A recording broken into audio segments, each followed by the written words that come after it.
Ifalui Isibo to get to hear and of course to get to know, to make us know what is really going on, because we have the notion that definitely nothing is going to impede the convention from happening, but here we are having a court injunction, and of course a political party member of the PDP, also a high-ranking member of the PDP, was slammed with a sanction, or a suspension rather, for anti-party activities. Well, we're going to be having that chat with Obede Ifalui-Isibo. On one hand, what's really happening in PDP and how it's going to affect the outcome of the 2027 election. Now, after having the chat with Obede Ifalui-Isibo, I'll be having a separate chat also, still on the same topic, with Honorable Ehi Igariba. There's a reason why I really want to do this. I want to separate both of them to get to give each analysts or political analysts enough time to express their views on what they feel about the suspension of the convention and how it's going to affect, yes, the 2027 presidential election or general election. Now, these topics, that is on one hand. Well, the next topic, is all about the Anambra Guba election that will take place this week, Saturday, 8th of November. The place of party affiliation. Remember that Chukwuma Soludo, the governor of Anambra State, has sworn an allegiance to President Bola Ahmed Tinubu. Remember that Chukwuma Soludo is in ABGA, and of course President Bola Ahmed Tinubu is in APC. And now he's saying that he's going to definitely support President Bola Ahmed Tinubu for his second and bid come 2027, but he's not going to leave his party, ABGA, which some of them regard as the soul of Eastern politics.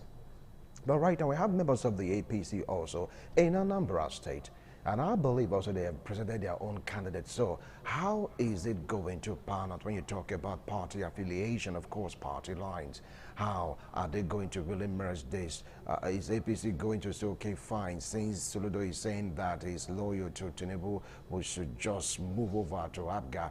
Or they'll be like, no, we want who is in APC to be the governor of Anambra State. Everybody shift way to vote for APC candidates. How do you think all this will pan out? How do you think the people, the populace, political party members will be able to navigate through these waters in order to get their governor? Anyway, my analysts definitely will throw more light on this. I'm expecting legal practitioners, yes, to come and join us. Justin Ure is a legal practitioner. Of course, Greg Adaze also will come in to join us. So we have this chart. Well, we'll take a break. When we return, we might just tee off with a discussion segment, or we'll take the papers to get to know what the headlines are really talking about this beautiful Sunday morning. So you just stick around, don't go away, because today promises to be exciting on TMI. It's all about politics. Don't go away. We'll be right back. Good. How you go stay?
ITV, certainly the best.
Thank you so much for staying tuned. If you just joined us, this is TMI Sunday's edition. Quickly, we are starting off with our first interview segment. And of course, I have a PDP chieftain, yes, from a local government area. He is totally sold out to the cause of the PDP, a political analyst, political affairs commentator, one-time commissioner for digital economy. Yes, join me to welcome Honorable Obede Ifalui Isibo. Honorable, it's a pleasure to have you join us this morning. The pleasure is always mine. Good morning, Wilson. Hope you're having a good day. Yeah, definitely we're having a good day. Well, before we tee up for this discussion segment all about what is going on in the PDP, we are zooming into the suspension slammed on the party, saying that they should not conduct their convention.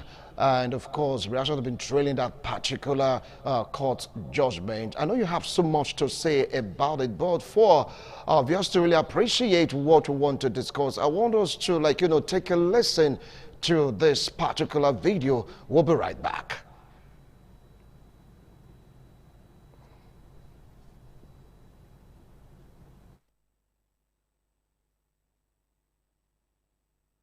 It was convened hours after a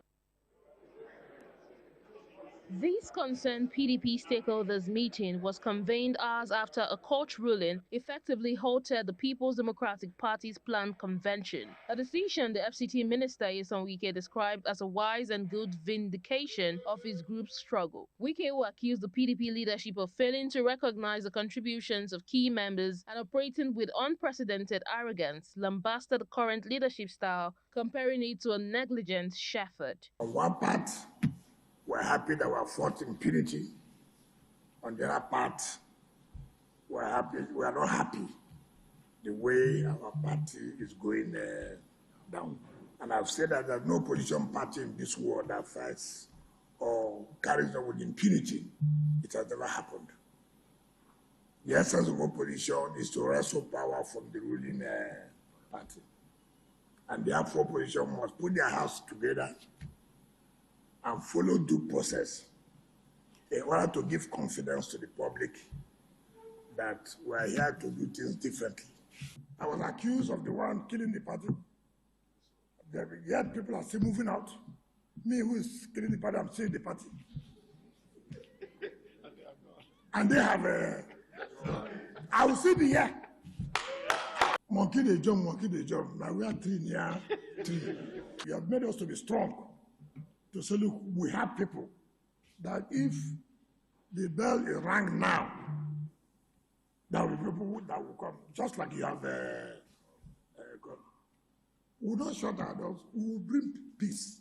I find that this party is concerned. We're open to peace.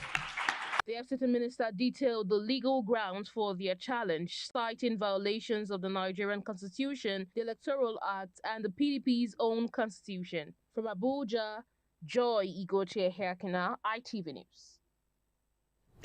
All right, I believe that you've heard that report, and of course, it's going to give us momentum to really start off with today's discussion. Honorable, over now to you. Well, when the PDP was having its convention, well, I say delegate, gathering, so to speak, trying to pick up members for delegate and to fill the ranks of the PDP in Edo State, there was this impression that PDP is one and whole, that there is no division in PDP. What is really going on now, Honorable Baiden Falu Isiba? Well, thank you. Thank you again. And just like you said, it is true that there's no real division in the PDP. And I say so because we don't have two individuals claiming to be chairman or two sets of individuals claiming to be members of the National Working Committee. We have one National Working Committee. We have one structure of the party from the federal level down to the local government levels. We held congresses across the country. That's world congresses. We had local government congresses across the country. And also, most states have had their congresses too.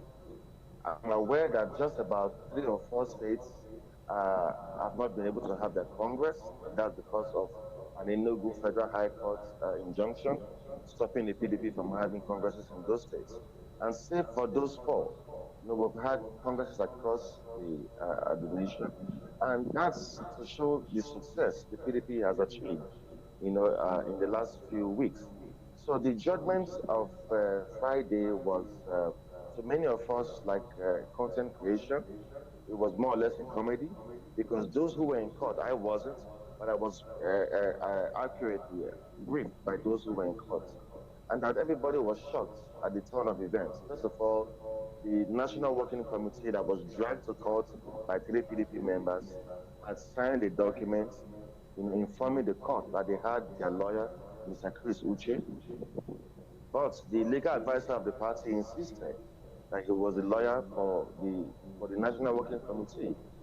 It will shock anyone that while the NWC was dragged to court and they had their lawyer present, the judge, in his own wisdom, chose to listen to the person who was not the lawyer on the matter. And so that was where the content creation actually started in court. And so people could actually tell what the end result was going to be, especially when the judge, in his wisdom, was citing cases or issues that were not brought to court in the first place as basis for his declaration. So as the party, we are sad that we're having to go through this level of disarray. We are sad that members of the party are the ones who are making us have this discomfort here and there. We're sad that we're not able to stand up for the Nigerian people and speak up as an opposition should do. We're sad that a few years or less than a year and a half to the elections, we're not able to put our acts together. But we are hopeful that we can move forward and make some progress. The leadership has said that they will go ahead with the National Convention, November 15th, even as they will appeal the Federal High Court judgment. And they are hoping to also request for a stay of execution of this judgment so that they could have the convention in peace. And I'm hoping that we'll make that progress. These are not the best times for the PDP, but I'm sure that they say tough times never last, but tough people do. And we are hopeful that we're going to surmount these challenges and move forward. Again, we were told that the National Working Committee has suspended some members, including the National Secretary and the legal advisor. And we're hoping that this will also send a message, to erring members that the PDP is ready, for business now. Although it's coming very late, many Nigerians are offended that if you could suspend erring members, why did you wait till they've caused this much chaos? Why not do that early enough? Whenever you're talking about the crisis in the PDP, Nigerians are asking you, why is Wike so powerful that he cannot be expelled from the party? We are coming to that. And that worries me too. Yeah. All right. Now you said before we go into the national level of the PDP, I just have one more question to ask regarding Edo State chapter of the PDP. Immediately, you had your Congress, another PDP faction had its own Congress. Now, what do you have to say about this in terms of PDP being one, even in Edo State? Well, the truth is that there's no faction of the PDP in Edo State. Those guys who you're referring to, they did not have world congresses. They didn't have LGA congresses. The former Southside chairman gathered his old friends together, in some a garage or some sorts, and they had a get together, sharing drinks and sharing hugs. That was what they But those had are there. PDP That was not. members. That was not the Congress. That was no. Those were not PDP members. It is obvious to everybody who knows that Chief Dan Obi is no longer functions in the PDP. He has received two appointments from the APC. He is the chairman of the governing council of AAU, appointed by Mondo Pewolo, the governor of Edo State, and is also the chairman from that governing council in somewhere in the southeast, appointed by the president. So these are APC appointments. You cannot be the vice chairman south of the PDP and you're functioning wholeheartedly with the APC and expect to be taken seriously. So Chief Danobi, a very big brother of mine, I hold him in very high esteem. He was suspended from the PDP by the National Working Committee last year. So he has since Hold on, which ceased to be a faction member of of the the National party. Working Committee suspended Chief Danobi? There's only one National Working Committee of the PDP. There are no two of them. That's why I told you initially that there's no disagreement or factions, let me use, in the PDP, because we have one National Working Committee. We have one state executive committee across the 36 states. So the PDP is not divided. So it is true that Chief Danobi was suspended, and a couple of the people you saw there in that get together had resigned from the party. So how could people have resigned from the party, yet their stakeholders, as they claim?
ITV,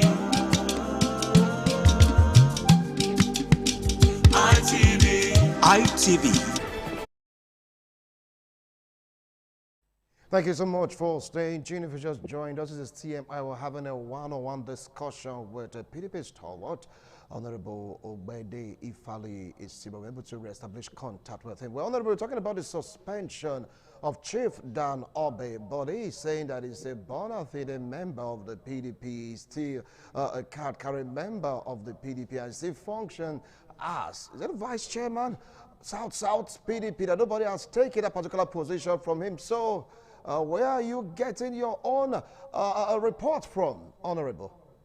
Well, it's not my own report. This is the testament of the PDP. Anybody can still claim to be a member of the PDP. We are aware that people who are even benefiting from the APC still want to, still wish, to be associated with the PDP because of the kind of oneness and the family that we have in the PDP. But the fact is clear that if the National Working Committee has suspended Chief Dan Obi as far back as last year, he really doesn't have the temerity or the capacity to still claim to be the National Vice Chairman South for the PDP. But that is not the issue. The issue is that there's a broader challenge that we're having as a party, and it has taken us too long to resolve it. And many Nigerians and also PDP members are upset that the leadership of the party have not been able to stand up for Nigerians to be the viral opposition that they should be.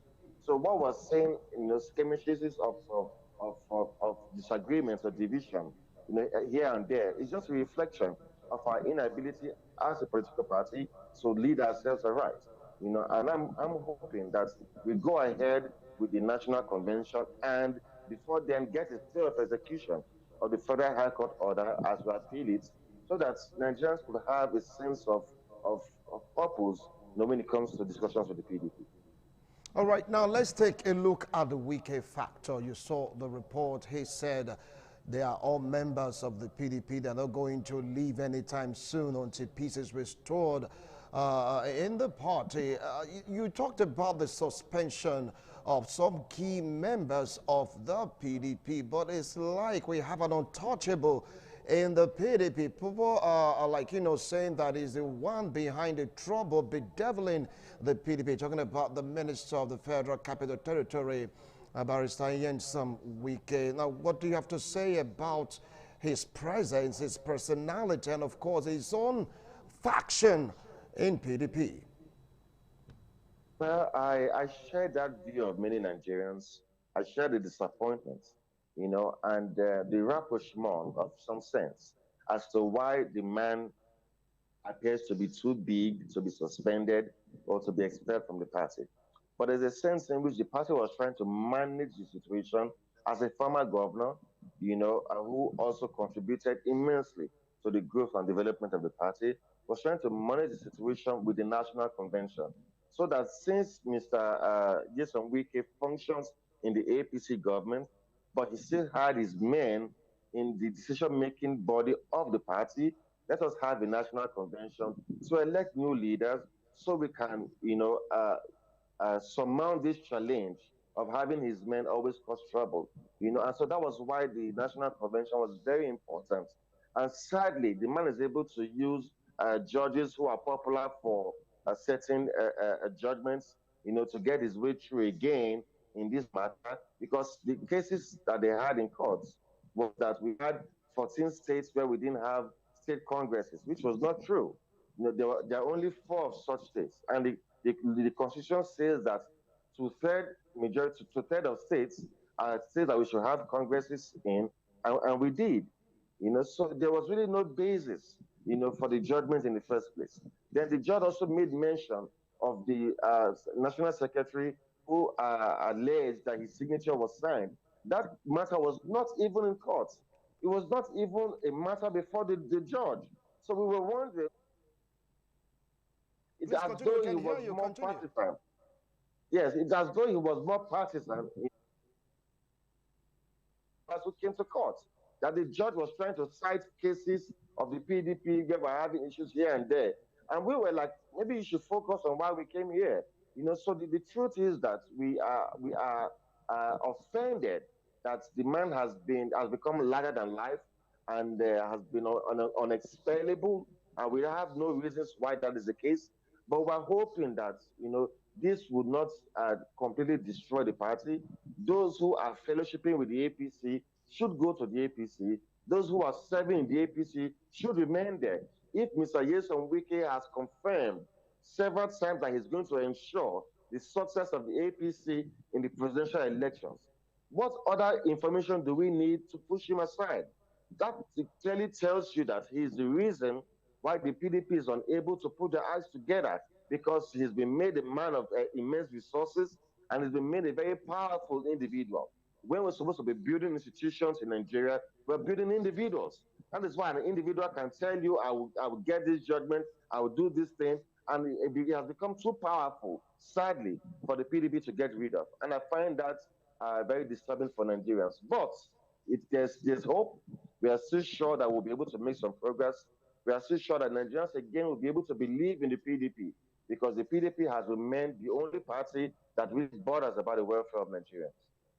All right, if you take a look at that video, the man you said has been suspended from the party, Chief Dan Obi, he was present in this meeting. And of course, if you take a look at the whole, they are members of the PDP. Now let's take a look at the court's judgment. From what the judge said, he said, look, you guys are not following the Nigerian Constitution. You guys didn't follow the PDP laid down constitution. Now, what do you have to say about that? I know you guys are already going for appeal right now, but the judgment, until it's appealed, remains.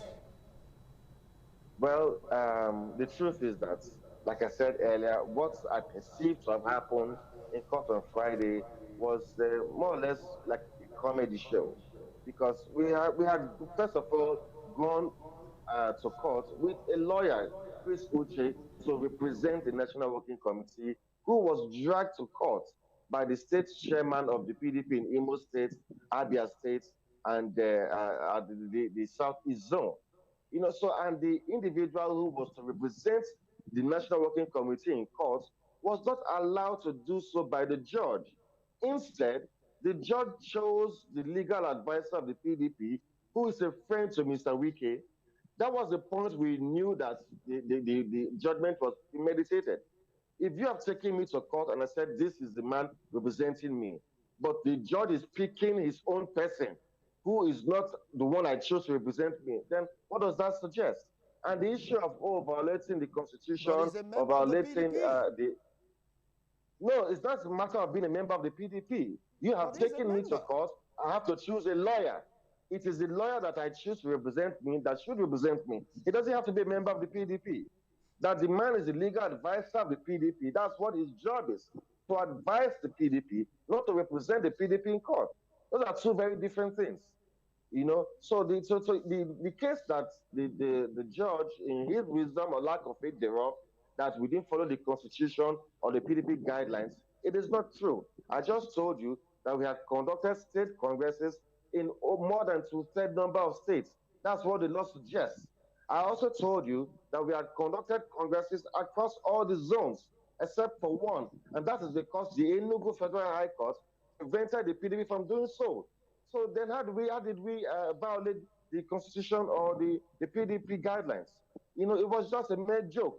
And that is why we are going ahead with the National Convention. And we are hoping that before the 15th of November, we're able to get a stay of execution to set aside this Federal High Court judgment and also appeal the matter so that the party can move forward. We cannot allow an individual to continue to hold the party by the jugular and to embarrass Nigerians and make mockery of our democracy. I cannot vouch that the members that you said in his office are PDP members. Attending PDP meetings, we could pick a few of them who have been suspended by the party, but those perhaps could just be his friends that he gathered around the FCT to make it look like he had them together. But the truth is that Nigerians know that Mr. Yeson Wike supports the APC, supports President Tinubu, and you cannot, for the life of me, claim to be a member of the opposition and you openly declare support for the opposition when your party is also going to contest for the election. Before I let you go, Honorable Obede Falu Sibo, I'd like to ask this one final question. Now, when a party is exposed to litigations here and there, like what is happening right now in the PDP, what is their chance, or will I say opportunities come chances, to come out with a viable candidate that can stand against President Bola Ahmed Tinubu of the APC? And that's indeed the crisis or the dilemma that Nigerians are facing. So it's not just a PDP thing. Nigerians are hoping that they have an option than President Bola Ahmed Tinubu, because the APC government has brought only sorrow, tears, and blood for the last 10 years. And Nigerians are saying that the PDP should come back. But the question is, are we going to be able to please these Nigerians by bringing up a viable candidate before the elections? We are hoping so, because we still have men of integrity, men who are very loved by the Nigerian people. Peter Obi and former President Goodluck Jonathan are two of our picks right now. And this man will clearly defeat Bola Ahmed Tinubu in any presidential election. So we are hoping that in the next few months, the PDP should be able to surmount all these challenges or possibly come up with a merger, to be able to bring up a formidable candidate to get the APC out of Abuja and send them to Lagos State where they should be. All right, thank you so much, Honorable Bede Falu Sibo, for spending part of your Sunday morning with us. Good luck too. You are appealing, of course, coming out tops in this particular case for you to have your own convention. But as it stands right now, it's like both factions, no one wants to back down. No one really wants to back down. Let's see how all this will pan out. After all, everyone do have the right to appeal. Thank you so much for spending part of your morning with us. Thank you so much, sir. Thank you, and have a great day ahead. All right, you too, Honorable. All right, if you just joined us, this is TMI reaching you live from Benin City, Edo State, Nigeria. Want to go for a break. When we return, we'll continue with this same discussion. But let's get to hear from another respondent. Don't go away. ITV,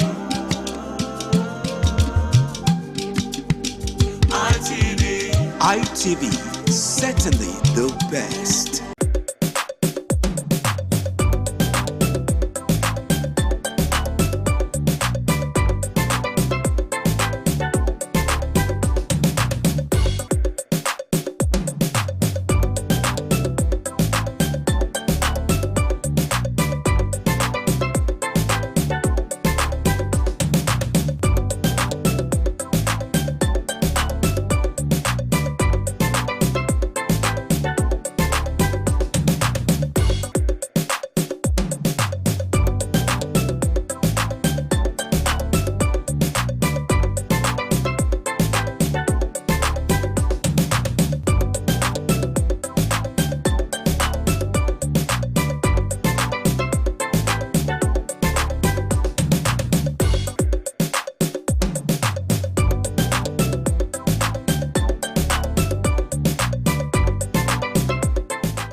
ITV, certainly the best.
ITV, certainly the best.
Thank you so much for staying tuned. If you just joined us, this is TMI reaching you live from Benin City, Edo State, Nigeria. Still on the same topic about the suspension of the PDP convention by Federal High Court in Abuja and its implication when you talk about the 2027 general election. I have with me here Honorable A. Ariba, one-time local government chairman and of course political analyst, political affairs commentator. Honorable, it's a pleasure for you having time to join us this morning. Thank you for coming. Thank you for having me, and good morning, viewers. All right, that's very close to him. He is a legal practitioner, political affairs commentator. Join me to welcome Barrister Justin Ore. Barrister, thank you so much for joining us this Sunday morning. Thank you, Mr. Wilson, and good morning, viewers at home. All right. Well, in the first branch of the interview, you heard what Barrister Yensom Wike said, talking about the Minister of the Federal Capital Territory. And of course, we had Honorable Obede Ifalui Isibo.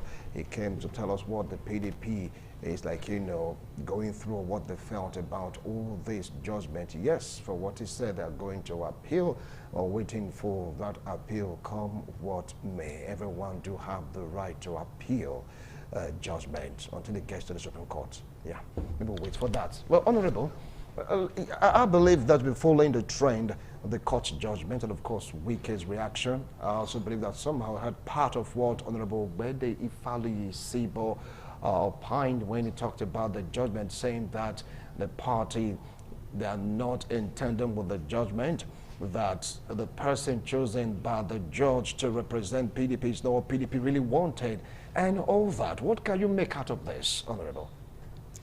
Well, court judgments, whether you like it or not, are sacrosanct, and because we operate a constitutional democracy, and we are also bound as a people to always, obey court judgments, because that's the basis. The Constitution is the basis of our social contracts. They may not like the outcome, but again, if you extract the issues that were for determination, you will understand that the PDP, in my opinion, shot themselves in their own foot.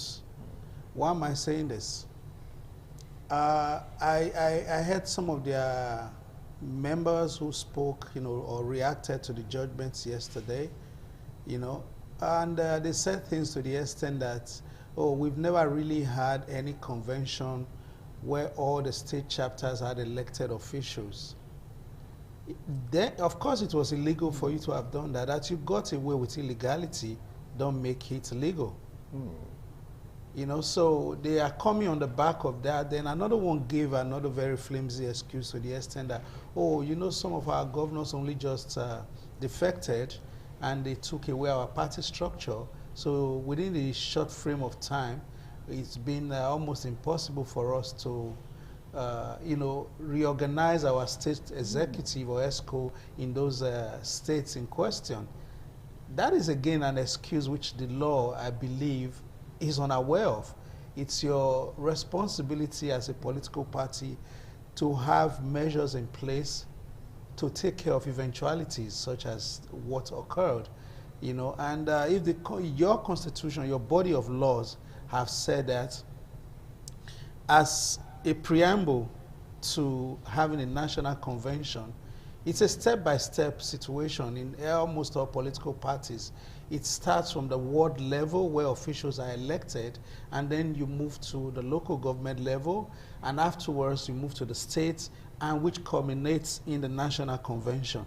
So you cannot go to the university without passing through the grade schools.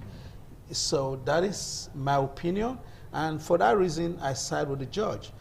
There is also a bigger challenge that they do have with regards to whether the convention will hold.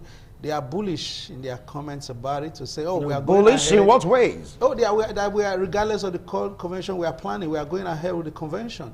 But the court has said that you must now give INEC a 21-day notice of election again, of a convention in this case, again. But the convention was slated for 15 and 16, and so this on the 2nd. So that gives you a window of about 13 days. you know, by my mathematical calculation. So I don't know how they are going to somehow conjure up the 21 days. And with the reason why I said they are bullish, it seems like, you know, to one side with the judgment. And we don't know, okay, we are going ahead with our convention, some are saying. And, we are going to appeal the judgment, some are saying. We are going to get a stay of execution, some are saying. You know, I think then, you know, they should put their house in order. The PDP is no longer the PDP that it used to be. You know, it's unfortunate, but that is what it is today, not what it used to be. Not what it used to be. All right, Barrister, you've heard Honorable Ehi Areva. He said the court judgment is court judgment now. From the judgment, you have to give INEC 21 days ultimatum. People are saying no. Aside the court judgment, we're going to have our own convention come 15th. We're going to go there, still prosecution, appeal, and all that. What do you have to say about this? Well, once again, good morning, viewers at home. You see, when it comes to judgment of court, Yes. it's sacrosanct, as Honorable Garreau has rightly said. It's sacrosanct, it's sacred, it's binding on all parties, irrespective of how you feel about it. And I'm sure you've seen it. Please, I will just cite example of that last Edo State gubernatorial election. A PDP claimed, or it's widely believed, that they won that election. They went to court, from the tribunal to the Court of Appeal, from Court of Appeal to Supreme Court. And at the Supreme Court held in favor of the current APC government in Edo State, irrespective of the feelings of PDP that, we won this election. The judgment is as it is. It's standing, because you've gone through the meals 1, 2, 3, and it says no, this is it. So it's a bitter pill you have to swallow. That is what judgment of court is. Having said that, there are also other windows that you have as a party in a suit. One of them is to have you can have the judgment stayed. You come by way of an application. When I use the word application, and is a motion or notice, serve the other party that this judgment of court, you want it stopped. You don't want it to be operated, to be recognized. And you bring your facts before the court. That is contained in an affidavit. Then there is also a written submission that will be attached to it, filed in the courts. And once that is done, you serve the other side, then they also have the opportunity to respond through the counter affidavit. Then the reply or point of law is set down for argument. And after the argument, a date is taken for ruling. Now, how long would this take? Well, it depends. Each court has their own procedure and time frame. In Edo State, there are times you have after you have filed, you have 7 days to serve within 5 or 7 days to serve the other party, and the other party has about 7 days or so. But, you know, there are also windows for you to come by motion for extension of time, within which to deem what you didn't do within time correctly as done within time. So these are various things. So the judgment is standing, but they can apply for stay of execution and also file their notice of appeal. If their stay of execution stays, as it stays through successfully, then they can go to the convention ground. But if it doesn't sail through, now you have to go on appeal. So, and within this period, it may exceed the time you have already proposed for your election or for your convention. Yes, which is 15, 16, before the judge will rule upon it. It may go exceed that time. And then coming to the issue whether they have locals, from my finding, the people that went to court, they don't have that locus. When you say locus now, they don't have that authority to institute that action. Are they members of the PDP? They said they have resigned. Some of them are suspended. From my findings, I don't know. I'm not a member of PDP. Please get out. I'm not a member of PDP. Neither am I a member of APC.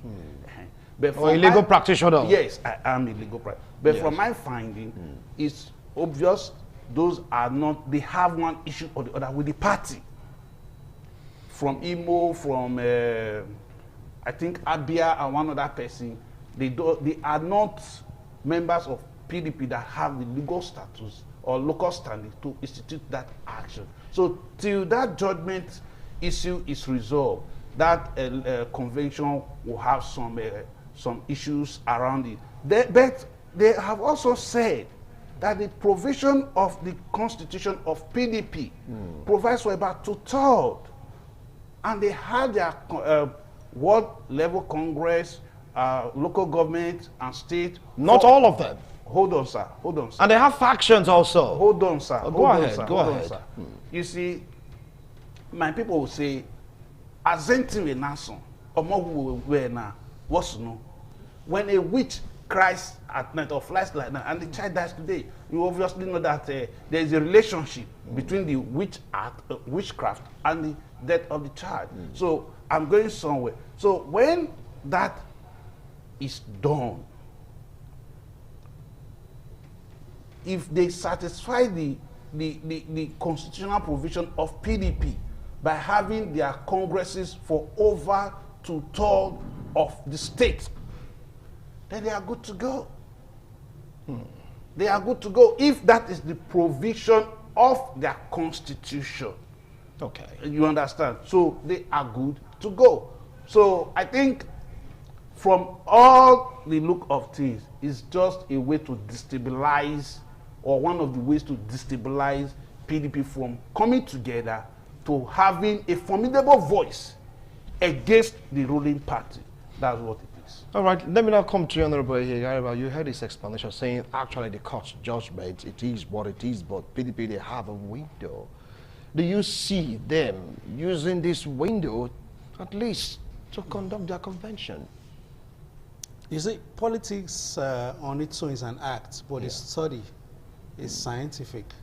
Hence, you have political science. Because there are variables you observe, and if those variables keep reoccurring, you can make near accurate political predictions and outcomes. You see, with the PDP, one critical political ingredient is missing in their quest to have a national convention. And until you somehow abide by that, you may just end up bringing the whole house down. In politics, there is what we call harmonization. Harmonization is when you bring all the critical interest group together. No one group can go it on their own in politics. We don't do it. It's suicidal often if you attempt it. You know, because you stand the chance of cutting out or severing away from yourself the largest chunk of the political party or a critical segment of the political party by ostracizing them, by saying, who are they? We are going ahead regardless. No, at some point, because it's a give and take game. If you are hoping to have 10, sometimes you end up with 8, 7, 6, and you say, okay, I got a fair deal because it's live and let's live. You know, because where people cannot go through you to express their political opinion or ideas, they have other options. And if you won't let them be for you, then automatically you activate them to be against you. And as a good politician, your intention, knowing that politics is a game of number, is to reduce the areas of agitation and see how you can harmonize your people together, harmonize the various interest groups together. So before going for this convention, they have not done any form of harmonization. I give you an instance. Yesterday they had like an NWC meeting. But guess what? Notices for NWC meetings, even though the chairman calls for it, but the notices are centered by the secretary. He's the secretariat of the party. But unfortunately, the notices were also now signed by the chairman, which invalidates the NWC meeting ab initio. And so, therefore, whatever they are coming out with from the NWC, it's already null and void. But they've suspended the secretary, so to speak. Are you So going to blame them? You cannot, but INEC has said, this is your secretary. This is the one that we are, The one we recognize as your national secretary. You are duty bound by law to go by the rules of the game.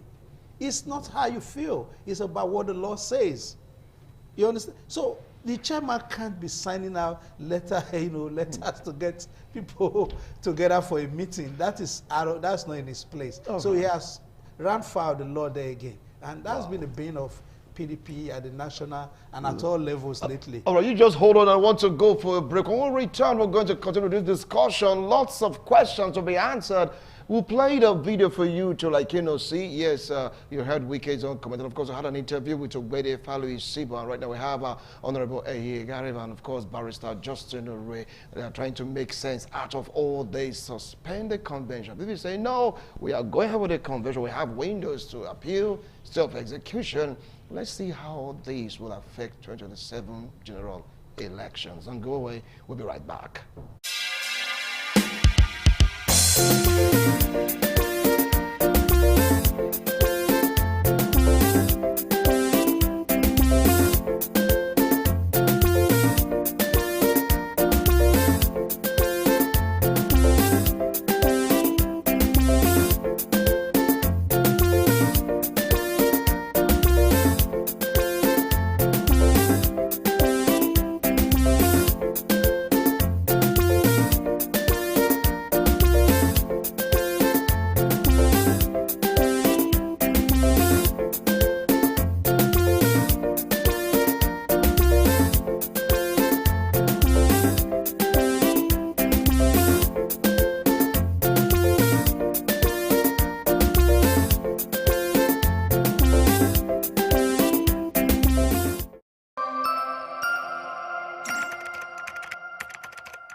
ITV, certainly the best.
Thank you so much for staying tuned. If you just joined us, this is TMI reaching you live from Benin City, Edo State, Nigeria, talking about the suspension of the PDP convention. Yes, you were gotten or given rather by Federal High Court in Abuja, generating so much reactions. I have Honorable Ehi Egariba, and of course Barrister Austin. Or you've heard Honorable Obede Ifali Isibo. Now, from what Honorable he talked about, he said there are so many loopholes on the side of the PDP. One, he opined that the House is not united, and two, instead of a secretary to sign for an NWC meeting, we're having the chairman doing that. Is that not a flaw on PDP's part? Well, like I said earlier, Yes. I'm not a member of PDP. But from the legal perspective. Hold on. Yes. And neither am I a member of the APC. I'm not a member of any political party. Now, looking at it from the legal perspective, the signature of the chairman or national chairman of PDP on the invitation or notice for NWC meeting, to me, it's not. Because in a company, So it's not right. it's right. It's right. Yes, hold on. Okay. In a company, there are people who sign things out. Maybe in case of finance, you have maybe the secretary, the chairman or the direct CEO, then maybe the treasurer. Any two can sign. But in a case like this, any of the two or the two signs, the chairman, national chairman, or the secretary, or both. So if one of them sign, that does not invalidate the notice. And in addition to that, we look at what is the intention of that notice. Is it not for notification or invitation for a meeting? Was that purpose said? Because equity looks at the intent, not the form. Formality is just every other thing. The whole sign, the intention is for you to know that we are having a meeting at ITV Benin today. Was that notice, was that intention or that invitation conveyed to you? The director, who is the overall head, signed and invited, you are saying it's not, and their constitution says either or two. That's one. Then I think you mentioned maybe the fractionization of PDP. You see, there are some persons that you cannot just placate because of what they are sent to do, their intent and their purpose. And one of them is Yinson Wike. I'm sorry, with due respect to him, he's my colleague. He said he's in PDP, he's not defecting, he's not leaving. Now you are serving in APC government. Fine, but why are you not the one instigating the destruction of your house? Because it favors the ruling party, they quickly agree. He's saying, no, INEC is choosing or agreeing that this is the one, the secretary that they recognize. Meanwhile, PDP, the party itself, it's like somebody is telling you who's to be the Okaigbe of your family. Come on now. I'm sorry, it's nauseating what we are seeing in the public space today. How the ruling party is using Yinson Wike to destroy PDP. That is what's on ground. That's the plain truth. And because if you call for harmonization, he wants to have his way. He wants to be the one that will mention and dictate who does that. Who does that? I may remember, remove him from Mr. President Bola Ahmed Tinubu's cabinet and the supporting him, who is just like you and I. That's the truth, a former governor. That's all. So you cannot bear, because they know what they are doing. They kept him there, gives him the support of whatever he needs to destabilize PDP so that PDP cannot bring a candidate or stand to speak. That's the purpose. Well, no matter what you want to say, let's harmonize. If we want to pick the chairman, you want to pick the secretary, you want to pick the publicist, he wants to pick those key positions. Come on now. If you do that, the one in Ibadan, I've forgotten his name now, I think Makinde or something like that. Yeah. He did the same, or he does the same. Everybody's, how would they not still become friction in it? Look at what happened in Rivers State. So with persons like Wike still there, harmonization, like my friend just said, is a good thing, but with Wike high, it will not be possible for them to harmonize. So the best thing for them is to I don't know how to put it. It's a what? Take him out of the picture or what? No, anyway. no. It's to see how they can do without him. But he's not letting go. But Why don't he defect? Okay, Why hold don't on. they are Hold on, not doing- because why don't you defect? You leave them alone. You say he should be taken out of the picture, No, saying they can- get away yeah, from they- PDP yeah, or they should just. expel him or do whatever. They should let him go. We'll He come should, into he that. should leave PDP. We'll He come should into leave that. PDP alone. So that PDP can go on. It's like a woman that says, I don't want to marry you again. But Or, "I he's don't want saying to go PDP out." should leave him alone. He wants to have his way. Anyway, I'll come back No, to you, there barrister. are two different points Things. we are looking Okay, at. That. fine. One, if you say let's harmonize, he will not yield. Now he is not going to yield. When you are in politics, if they are not doing your bidding or you are not getting what you say, like my friend said, you are a place for you to ventilate your aspirations. If you are not getting it there, you leave and go to other party. I'll come back to you.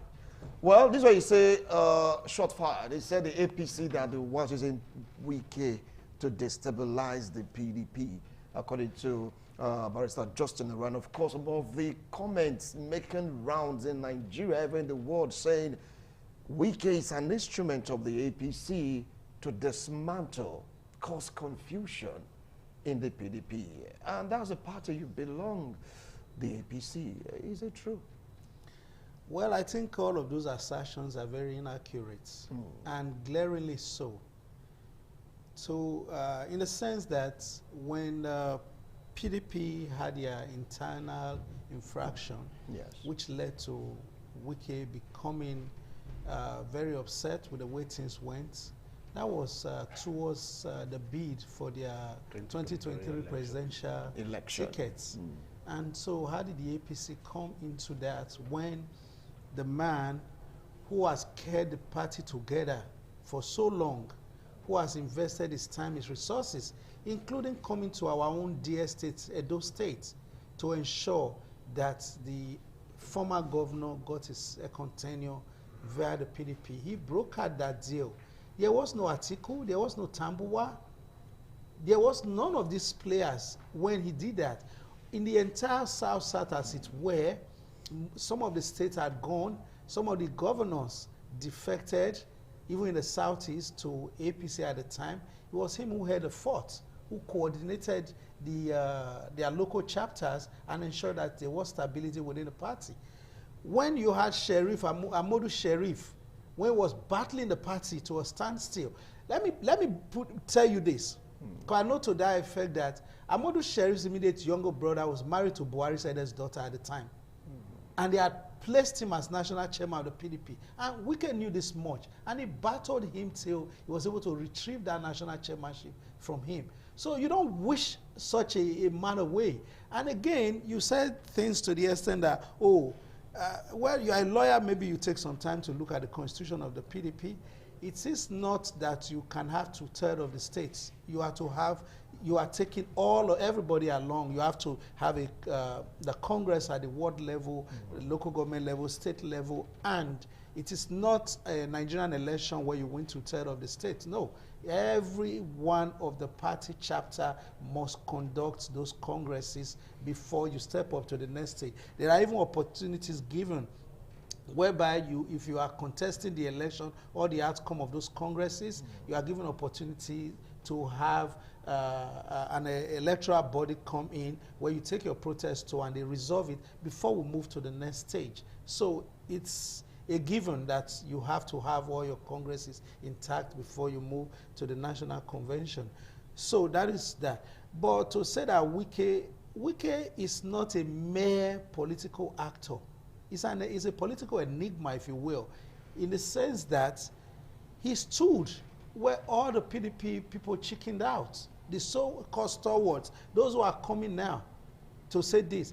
Then, in the party structures that we operate, in the PDP and now even in the APC, only secretaries of parties sign notices of meetings. There is not either of the two, and it's not the chairman. It's actually an infringement on the right of the other one. For the chairman tells him, please send out notices of meetings. He, as a chairman, cannot sign it. It's like the governor of the state, the local government chairman, the president. We don't sign checks. You can give instruction, you can give advice, but you cannot sign any payment instrument. That's between the Commissioner of Finance, if it's the treasurer at the local government, they figure that out, but you don't personally append your signature, even though you are the one instructing through a pay advice, So it's the same way, I would say, and I need to observe my party very clearly from this, because this is not a situation that started today. This predates 2023. The struggle for the soul of PDP is getting close to 10 or 15, 10 years now. And when I talk about harmonization, you brought in something very critical. There are situations where there are factions, like in the South, for instance.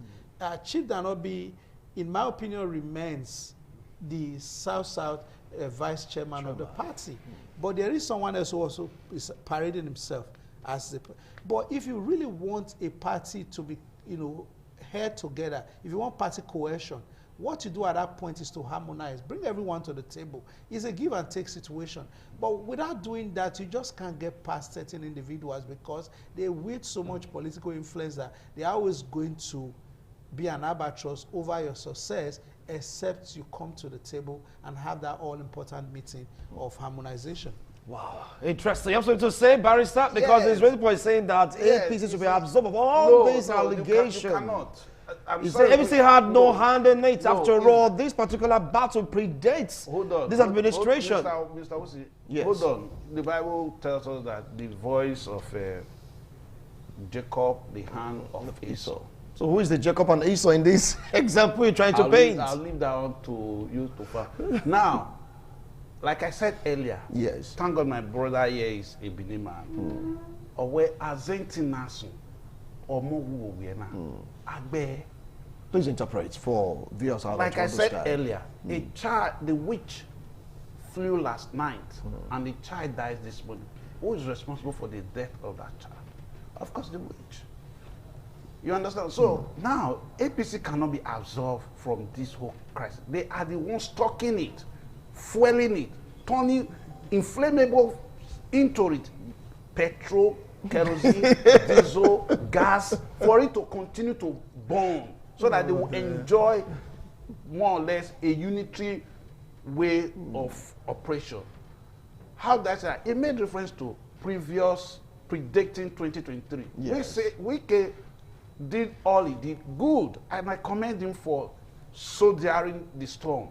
I commend him for that. But he did it for a purpose, for his 2023 presidential ambition. He fought Sheriff. Yeah. He brought in this man from Benue. What's his name? His name is Escape. Oh, this man from Benue now that was later removed to bring in the last one before the election. You have the secondus. Secondus. Yeah.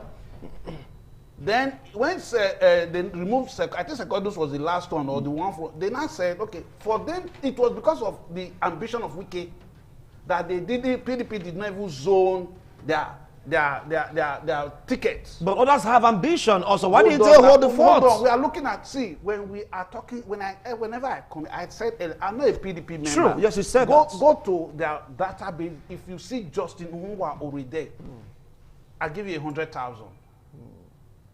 Go to APC, any of the political parties. If you see my name there, I give you 100,000. I'm saying it. That's we're going to start digging right now. Yes, I can do a transfer. 100,000 is a lot, you know. Yes, I said I will give you 100,000. I do the transfer the day you tell me my name is there. I'm not a member of any political party. Okay. So I say it as it is, irrespective of whose house is God. Now, because of his ambition, Ina said they should leave it open so that everybody can come to fight for the tickets. And he has already mapped out his ways.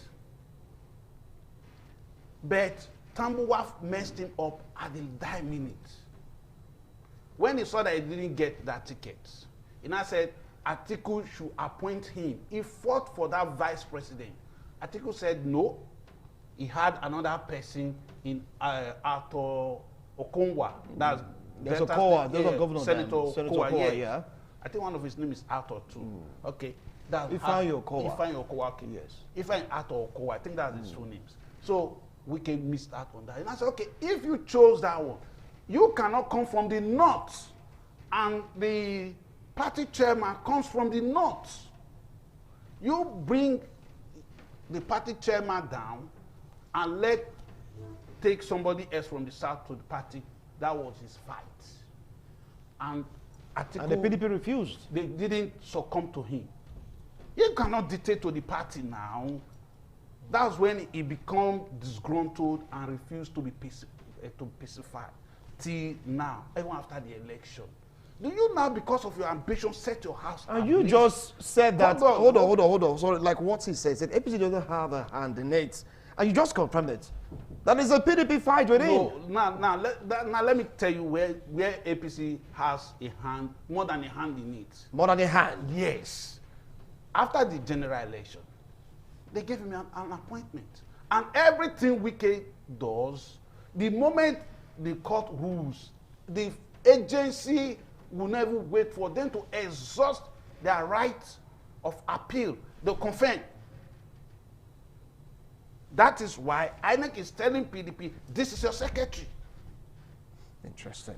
You see it. Quite That is why. I'm being backed up by the Hold on, court that you belong to. I'm a lawyer. I'm not a Yes. judge. I only advocate. I'm not the person that decides. Okay. Look at what happened in Rivers. Okay. You just want to take our other break. Calm down, barrister. Calm down. I know you have a lot to say, Honorable Hill, but let's go for this break. We'll be right back. Don't go away so I can come back to conclude this discussion.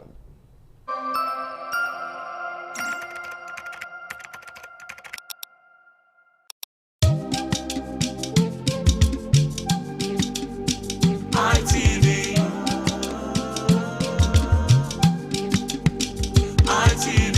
ITV, certainly the best.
ITV, certainly the best.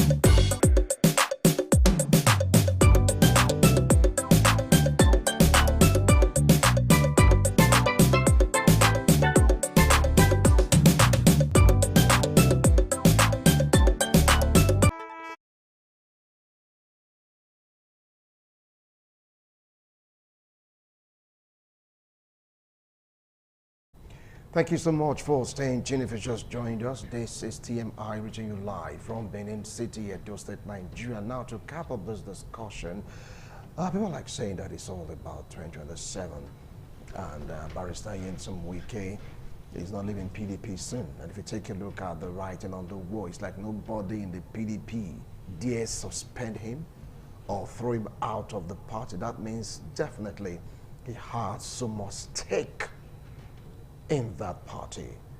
Yes, secretary suspended, the legal head of action suspended, but the alleged man causing the trouble is still there, and nobody is daring this man. Honorable, what is behind this man, and what is the fortune of PDP come 2027 general election? Well, thank you once again, but I think let me correct some assertions that my friend and co-discussant has made earlier on, to the extent of saying that APC is neck deeply involved in the crisis in the PDP. These are very wide allegations, which I know you cannot legally substantiate, and typically when you assert, you have to prove, and this is inaccurate to the extent also that, like I told him earlier, the crisis the PDP has found itself in predates this current administration, on the one hand. Then two, Nyesom Wike is not the first person to become a member of the Federal Executive Council from another political party. It had actually started since 1999 when President Obasanjo even appointed the national chairman of APP, Senator Mahmoud Waziri, into his cabinet as a special advisor on intergovernmental activity, interpolitical party activities, as it were. You know, so it's not the first time. Then he also went a step further to x-ray, you know, what he categorizes as Wike's misgivings. But the truth of the matter is, we all play politics for gains, to get our own advantage. You know, you don't play politics to lose.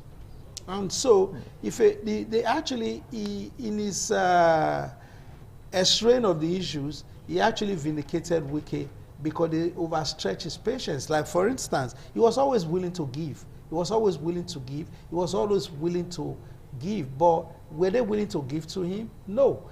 He said, okay, there was an agreement in the party, in PDP. After 8 years of Northern rule, the presidential ticket comes to the South. And guess where that meeting was even held? It was held in Delta State Government House. Senator Ifeanyi Okowa was there, who eventually accepted to become #2, even though his state was where the declaration was made that presidency must come to the South. So, when you talk about Wike supporting the movement of the chairmanship, it's all in the interest of fairness. His understanding is that if we are getting the presidential candidate from the South, then it only makes sense that the chairmanship of the party goes to the North. And that is what happened. To create a balance. To create a balance. Not for himself. There were other Southern contestants in the race, including Peter Obi, who eventually left the party. So, after he did that, okay, fine and well. They said, oh, he wanted to be vice president. Yes, he had a right to aspire, and more so, the results again vindicated itself. The man who was nominated to be vice president, you know, the state was woefully lost to Labour Party at the presidential election level. Okay, he said, okay, fine. If you have made up your mind whom you want to be your running mate, that's okay. Let him have it. I'm still willing to work for the party. But there's one other critical issue here. How do we campaign to our people in the South? If you have the party and the government to one direction of the country, it only makes common sense for us to, were they willing to give him anything? No. And if I see your posture from the beginning that you're antagonistic towards me, you are unreceptive towards me, and you are not willing to listen to me, I know that I have to come very strongly against you, because I can already predetermine the outcome should there be a victory for you. I'm a politician. I have to play politics. And Wike already understood that should Atiku become president of Nigeria, he was going to annihilate him politically. And therefore, what do? I form other alliances and support a candidate whom I believe will keep me politically relevant, because I'm a politician. I need to stay relevant. And so he played his politics, deft politics at that, and gave his support to Asiwaju, and and the presidency he delivered, and Rivers State was won by the APC. And so the president says, please join my cabinet. But is that not enough to push him out of the party? That is anti-party politics. Wike said he does, everything he does is transparent. He said, I wrote a letter to my state chapter to ask if I should accept, and they wrote back to me. And they said, yes, go ahead and Which accept faction it. did he write to? No, there wasn't no faction at the time. There was no faction at the time. And since then, no one has come out to say, oh, for accepting this position, there will be disciplinary actions against you. And besides, it was a call to duty to serve the nation that it belongs to. He's a Nigerian first before he's politics. Honorable, it's okay, it's okay, it's okay. Thank you. You've done more than enough explanation vindicating Wike, backing his actions. Well, what does that have to do with 2027? Do you feel that PDP will have the strength to produce a candidate? Because that seems to be the end game. Do you feel able to produce a candidate? Not even they have these litigations, court judgments, unsatisfied party members. I'll call it a wrap on this segment. Well, the 2027 is still a distance. So a politician is now. Why I say it's still a distance, because this whole rancor that is going on now can be resolved internally, and the matters in court withdrawn. And you only go to court, my lord, parties have resolved their differences. The legislature will say, okay, based on the submission of learned counsel from the plaintiff and corroborated by the defendant counsel, this case is hereby struck out. For parties haven't resolved their differences, that marks the end. You only apply for that order and go. Whenever it comes up again, we don't settle. We don't settle. That's it. So there's still a window for settlement. You understand? Then there's still also a window to take for stay of execution to also appeal. 2027, that's why I say it's still a distance away. Then now coming back, if they will be able to put their acts in order, well and good. Well and good, they will be able to put their house in order, because the people there, they are not also minors in the game. The only advantage Mr. Wike has is that he has the backing of the president. Take it or leave it, that's the gospel truth. So these are some of the things that he has in his advantage. Then to that 2023 election, what transpired? Why did PDP threw their presidency open? Article said, okay, if we are going to zone to the south, let us micro-zone it to the southeast. Lord Article. Hold on now. Hold on, sir. When they said, let us zone, micro-zone to the southeast. But my friend, Mr. Wike, said, let's leave it open. So that was where the issue is. That is why Article has to come in to play his own kind of game, and he got it. From Dubai. You understand? So that is how he got it. If one thing, Wike... But hold on, sorry for interjecting. Someone said that Wike is not really the problem of PDP.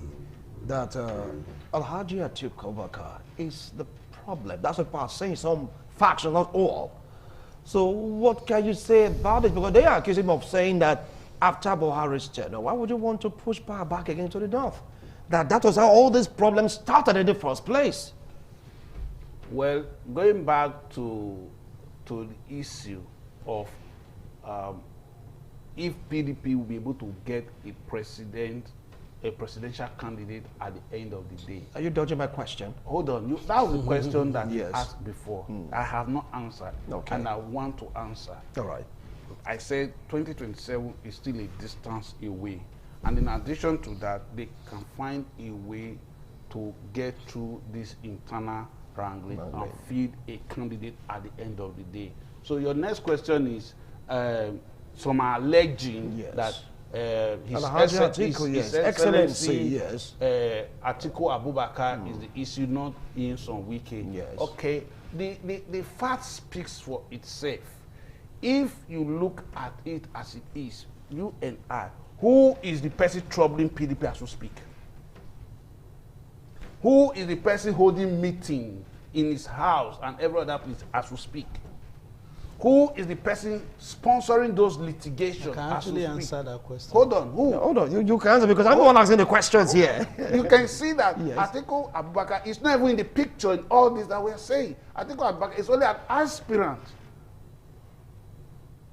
If he goes through the party structure to get the ticket, fine. If the ticket goes to somebody else, fine. That is for the party to decide. Yes. So you're saying that PDP do have a window to resolve their their issues and issues field a candidate for 2027. For 2027. Thank you, thank you. Honorable Vanachi. Firstly, I think PDP is walking on a very tight rope, and the possibility of feeding a presidential candidate is very gloomy. Why am I saying this? They are taken from their master's playbook, and so he can read through their actions. That's Yeson Wike. Most of them are his political students. Why? He has seen a Shea Makinde move the convention to Ibadan. He sees they are working from answer to question. They have all but predetermined that Shea Makinde should be the next presidential candidate for the party, right? And they know that this is what Wike did in the past, moved the convention to Port Harcourt when he was trying to support Tambuwa to become presidential candidate so that you can, assert some influence over there.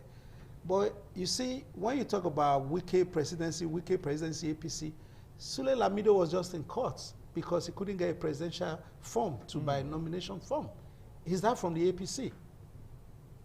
He wanted to contest, but he's been shut out by the PDP. He's a founding member of the PDP, a strong member of the PDP. He's only been a member of the PDP, but some elements just will not allow him to contest. And so he went to court for that. So are you going to also blame that on the PDP? You see, tomorrow, No, hold on, he has the floor. He has the floor. tomorrow, if he decides to take his chunk of people from Jigawa out of the PDP, what will people say? They saw with the presidency again? No. When you talk about Wike having the backing of the president, yes, he does have the backing of the president to do a good job as a minister of the FCT. And all the testaments that we are hearing is that the FCT... And to destabilize PDP. Well, can you prove that? Anywhere? I'm asking a question. No, can you prove that? You cannot. So what I can prove is that he's got a backing of the president to work for him as a minister of the FCT. And is he doing a good job? He's doing a fantastic job. And everyone is saying it, who's been to Abuja lately, that what he has done is more than what maybe 3 FCT ministers have done. He's turned the city around completely. So in my opinion, he's excelling there. If he's got collaboration with the president, that's his personal choice, his politics. He can, right. If you cannot play it right, you can play it left. If the PDP is making it impossible for him to support their presidential candidate, he said, okay, in the last local government elections, PDP won in Rivers State. Some of the seats in Wike's local government, for instance. Yes, PDP won there. So he's saying... PDP in APC clothing. I will support the president of Nigeria. You know what I like about the man? He does not hide what he's going to do. He said, I'm going to support the president. I need to ensure that this agenda succeeds. Thank you so much. You said that PDP is walking on a tightrope while you opine that PDP have an opportunity to resolve the issues all the time. Would tell. As it stands right now, litigation upon litigation. We have Barrister Yensom Wike on one hand. We have, just like two factions. Like I would say, sorry. One minute, just maximum. 1 minute. Yes, 1 minute. One minute. Okay. You see, Wike is the person that has benefited more from PDP. Just look at from... But someone is saying he is the one that has invested more in PDP. No. Is it not the PDP that gave him the platform to fly? All right, let's leave it at that. He won his ticket. Hold on. Is it not the PDP that gave him Let's the leave it. I will not agree with that. Who has benefited the most, who has been presidential? Is it not the PDP that gave him the ticket from... Before 1999, where was Wike? Can I tell you Before something? 1999, Can I tell you something? Where was most politicians? Where was But can I tell you this for a fact, right? When you work hard and you are rewarded, is different from when you are gifted favors, like Atiku flies in from Dubai and grabs the presidential ticket. Thank you, gentlemen. To join campaigns in Edo. This is not personal. This is not personal. Talking about APC. Atiku was Wike. Barrister, thank you. Hold on. He was there. Hold on, gentlemen, thank you. Thank you. Please come to me. Mute their mics. Mute their mics. Come to me. We want to go. We'll be right back to talk about another discussion. Do stay. Don't go away.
ITV, certainly the best.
Thank you so much for staying tuned. If you just joined us, this is TMI reaching you live from Benin City, Edo State, Nigeria. Well, at the end of our discussion, many points are emanating. Some are saying yes, they are for Wike, others saying no, they're not for Wike. Talking about his own activities in APC and, of course, in PDP. Let's see how this will pan out. But remember, a house divided against itself will not stand.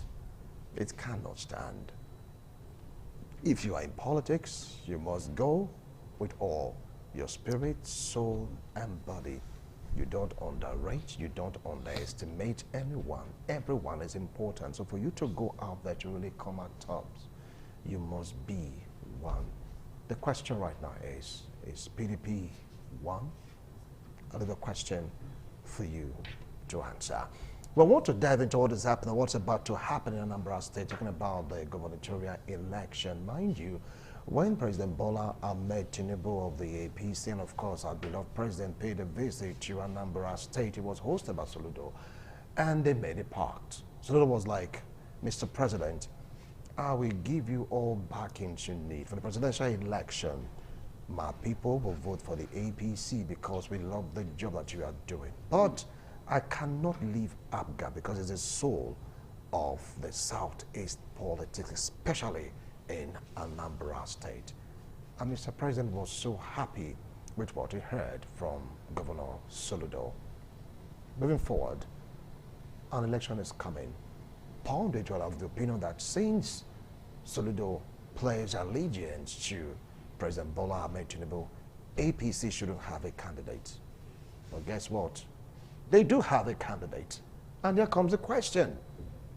If you talk about realignment of politics or politicians or political inclination, how is it going to affect the outcome of Anambra State gubernatorial election?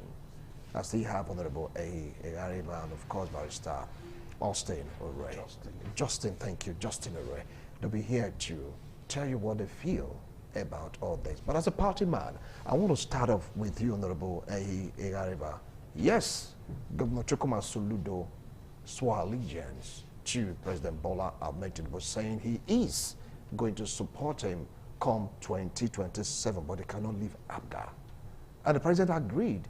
People are thinking that since he has shown, you know, this goodwill, solidarity, APC ought not to affiliate a candidate. What is going on? Well, we in the APC, we understand our position in the Nigerian political space at the moment, being the beautiful bride that everyone is courting. And that is why you see a flurry of defections into the APC. Having said that, the president is a politician true and true. And he understands that when certain political actors are under pressure and want political favors, they can also make political statements. But those statements need to be tried. They need to be looked at thoroughly to ascertain if they are actually speaking from the heart and if the intentions are genuine. We've had a situation like that in Bayelsa when the governor was seeking a second tenure, and he went with Barrister Yeson Wike to pay a visit on the president in the villa. And as soon as he got his second term, he was elected on the platform of the PDP, and he turned a different person. And so the president also understands that the Southeast is looking very lofty for the APC at the moment, and we have a majority of the governors from the Southeast at the moment, and therefore we stand a very good chance in the election. Hence, we have to have a dog in that fight. And we have a very formidable candidate in Nicholas Okachukwu, and we do believe that he stands a very great chance to win. We also understand the peculiarity of Anambra politics, given that it's been an ABGA fiefdom, political fiefdom, if you will, for since the time of Governor Peter Obi, and that was largely influenced by the involvement of Ojukwu in the politics and the formation of ABGA at the time, his wife and all of that. But we also know too now that the wife is with us in APC as a minister, and I wouldn't expect her to campaign for ABGA. So that gives us an edge as well. because we know that the Igbos, especially of the Anambra extraction, have a great reverence for the memory and personality, even though it's in the great beyond now, or Odumegu Ojukwu, and whom we believe politically the wife represents today. So the president, of course, heads Soludo, and he also understands politics and political comments, and so it's also imperative, for us to have a candidate in the states as viable as Anambra. So that's why we do have one. All right, I'll come back to you. Now, what do you feel about these arrangements? I'm not saying this like a betrayal to Chukwuma Soludo. After all, he made it open, he made it plain that, Mr. President, we are for you, even if we are in Abga. Someone saying that, if you look at Wike, he's in PDP but working for APC. So why would you go feed a candidate knowing fully well that you have someone that is saying that is with you 247? Well, first and foremost, the person APC feeded, they have their own political right to do so. It's their constitutional right. It's inalienable, so they can decide to aspire. He can even decide to challenge President Ahmed Tinubu in 2027 APC primaries. Yes, it's the person's right to aspire. It's the party's right to feed a candidate. Now, coming to the statement of Mr. or Professor Chukwuemeka Soludo, or Charles Soludo, I've forgotten the other. I think Chukwuma Soludo, yes. Charles Chukwuma Soludo, coming to him, making that statement. I think I've even seen the picture where he put on that signal cap of a Bola Ahmed. Yes. He may mean it, he may be otherwise, but those statements, they made out of desperation. Out of desperation? Yes. Can you please throw more light on that? Okay, good. When you look at the consequences of the off-cycle election that has been held since the coming of this current Bola Ahmed Tinubu's presidency, is there anyone that has gone against APC or gone the other way? They use all might that is available at the federal level to emasculate it from you. A classical example is the Edo State own, where even the Inspector General of Police has to come down to Edo State and pronounce a lawfully and a duly established security outfit by the Edo State House of Assembly and said they are banned. Just because of last year's September 21st Edo State election. But I have the reasons for that. Hold on, sir. Don't forget about the court clash. Hold on, sir. Edo State security. Don't forget also about the integrity of the election. Please, sir, when you ask a question, you allow the person... Go ahead. Your answer, we are talking. You are interjecting and distorting the flow. It's not done, please. I kept quiet when my friend was speaking, and you also allowed me, grant me that audience, please. I think you got your thought right now. Please continue. Thank you. So, like I said, because all of them are looking at what happened in Edo State, so they are all careful, placing alliance or allegiance to the president. Meanwhile, on a very good day, Edo State election was won by PDP. The results are there, even though the other. Hold on. We are on national TV. Okay, hold on. Let me explain. You cannot go against the will of the court. That is where I'm going to. You allow me explain. It's been dusted already. It's been sealed. Okay. It's been delivered. Can I explain? Okay, continue, please. Okay. Looking at that outcome of that election, every other person has to take caution. Serious caution. That is why you see, because what happened in Edo can happen any other place. And now, Charles Soludo is the only Abga governor we have in Nigeria. He's like indirectly pleading, presidency, sir, I'm loyal to your presidency, but let this election, if that election go free and fair, and Anambra electorate allowed to choose their candidate, like somebody said on air yesterday in Politics Today, that if they do that election, whether in the night or in the coven, Soludo will win. But if you look at the political, the electoral history, where one can become 100 or 1,000 can become 1,000, they are scared. They are scared to their wits. A whole lot. You know what? Even look at what happened in Rivers after Edo. An constitutional government was set up in a constitutional government. Who does that? And they went to court. Till now, I've not heard that Supreme Court has delivered a ruling on such a magnitude, a matter of such magnitude. I'm not aware. Something that should be done and dusted after the pleadings have been fully exchanged. Till now, over 6 months. But when the Naira saga came up, the Supreme Court quickly intervened. Do you know what? That's a coup in Rivers State. You see that when your eye not go clear, but not go tell you. Sorry, I'm using those. It's okay. It's okay. Understand? Go ahead. That is the fear that it happened in Edo. It happened in Rivers. My dear, these people can do it.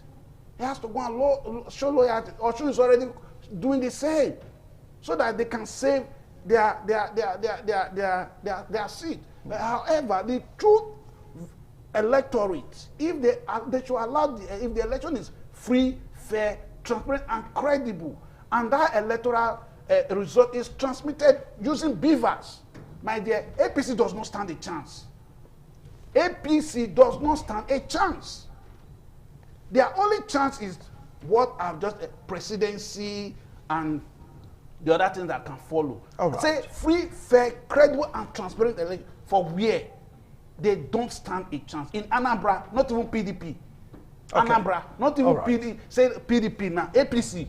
You should know that there are places where some political parties will have a chance, a good one at that. And there are also places you know that on a good day, this people don't stand a chance. Even though you go and bring a saint, the person will have a difficult day to convince them to go otherwise. And APC, with all we see in Nigeria today, well, I leave them to Anambra people. Now then go decide last. Honorable, you said your party is bullish, intimidating people. Well, please react to his comments. A lawyer to come on international TV and make several libelous statements is very sad. That a lawyer, I believe, hold on. No, let's not introduce profession. Just focus on his comments, please. Hold on. This is where I put my foot down. Hold on. Libelous comment to say that the Supreme Court has determined an issue, INEC has determined.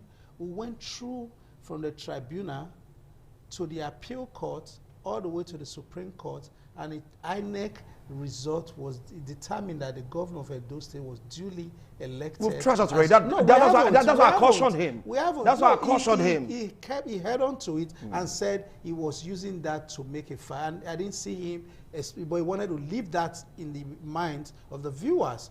You know, he's a lawyer. If the Supreme Court has made a pronouncement on an issue, it's final for the rest of our lives, except the Supreme Court reviews their judgment. So for you to come on national TV again and still say that the PDP won in Edo State, I'm bemused. I haven't said that. He goes on again to say off-cycle elections. What are where have they had off-cycle elections? Starting from Kogi. Kogi was a returning APC, was an APC state where we had the victory again. You come to Edo State, for instance, that he has just been screaming blue mother about. Was Edo State not an ab initio an APC state? That governor? No. Can you hold on? Hold on, he has the floor. Relax. You react. Barrister, hold on. You react. If it's going foul, I'll put my foot down. You know that too well. Please continue. Please. All right. Edo State had been in the hands of APC for 8 years under Governor Oshomole, and he handed over to yet another APC man, Godwin Obaseki. APC won that election, and Godwin Obaseki, as a sitting APC governor, defected to the PDP. As at the time he defected, which party did he belong to? The APC. Where was the state was an APC state? He defrauded us and fraudulently took our... hold on, now you cannot say he defrauded, please. This he fraudulently took our victory to another party. Both of you, please caution. You're on national TV. Guess what? You don't have the right to cast aspersion on anyone. Guess what? It's not about him. It's about him taking our victory and gifting it to PDP. and we worked hard and retrieved our victory back. And guess what? By the time we're retrieving our victory back, it was expected that we'll win in Edo State. Why were we not going to win? Because at the time when he was a member of the party, how many senators did they have? And at the time we're winning, how many senators did they have? Then you look at all the structures. When we had our primaries, we were able to retain all the aspirants who ran for the APC tickets. They remained within the party. There was settlements and people were talked to and they remained.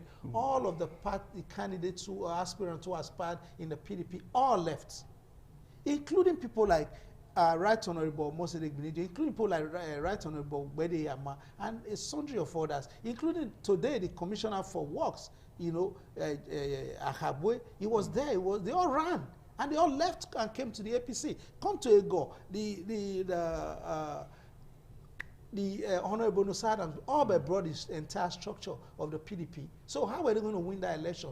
We won fair and square, and the court said we did, and that's final.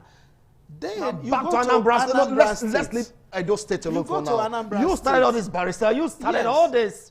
Go to Please, Anambra let's State. continue. Yes. Was Anambra State originally an Abga state? It wasn't. It was a PDP state. Starting from the times of Umbadinuju coming to Andy, sorry, not even Andy Uba. There was, what's his name? Odeira. No, the man that have the... Mbanefo. Yeah, all of them that Yes, came after yes. that anyway. Mbandeju, The man that was Mbanefo, kidnapped Odeira. at one time. Yeah. What's his name again? So it was a PDP state hitherto. Ezife, yes, that's his name. Ezife. Ezife, yes, it was that. Then Yes, Ezife. Ojuku, Ojuku came in, they formed ABGA at the time, and they've been popular at the governorship level. Yeah. But guess what? How many senators do you have in each state? 3 senators. ABGA have never won 2 senators in any seat, in any election since they had the governorship. Maximum they win is 1, which they still have today in Victor Ume. It was YPP had their seats till unfortunately Senator Uba, passed away. But before he passed away, he had decamped to the APC as an APC senator. Then you have the PDP senator too. So it's been the sharing of the state into 3 political parties. That means it's correct by saying that Soludo is scared. He's scared for the right reasons, because he's scared because the state has been partitioned along different political party lines according to the senatorial district. One is within the grip of the APC, another within the grip of the PDP, and ABGA have the grip. So the victories have been very marginal, very, very slim victories, and he knows that he can fall either way. And given also that the mantra of the Ojukwu family is a serving minister in the APC, and it's going to count for something when it comes to vote mobilization, especially amongst the women folks and those who still hold their loyalty to Dim Chukwuemeka Ojukwu. And so all of these are factors. And don't also forget that he has, you also have Professor Soludo has since fallen out with the man who mentored him and brought him on board as governor of the state. He's not at par with Peter Obi, so the critical political actors in the states, I don't see anyone really filing or behind him. So he's a standalone candidate. So he's afraid for the right reasons if he's afraid. But having said that, we have taken our campaigns to the nook and crannies of the state, and we have a very good chance of emerging victorious come next weekend. All right. Ovanachi, you heard me said from calculation, permutation, everything is screaming APC. Lady Bianca is in APC. If you take us from both political parties in Anambra State, you just cannot wish away APC. Well, like my friend has said, is his opinion. The total decider or the real decider of this Anambra election are Anambra people. Having said that, I have not seen Ojuku's wife, I think Bianca, formally defect to APC. He only appointed her as an ambassador. I know he's trying to score a political point. She's a minister, actually. A minister? She's a minister, yes. Okay. Minister for State, Abi? Which Foreign Affairs. Okay, Foreign Affairs, good. Okay. As a minister for State for Foreign Affairs, fine. I've not seen her come out to campaign against the interest of her husband. If you appoint her, that's an individual. Now let her come and speak to say, vote against my husband, the intention, the decision, the statement, the idea of my husband. I've not heard her say that. Then in addition to that, the aversion, the general aversion, the hunger that is pervasive, the trauma that APC has thrown Nigerians into. You just hold on right now. I want to go for a break. When we return, you'll continue from where you stopped, the APC and trauma that Nigerians are suffering. Mark that word. We'll be right back after this break. Don't go away.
ITV,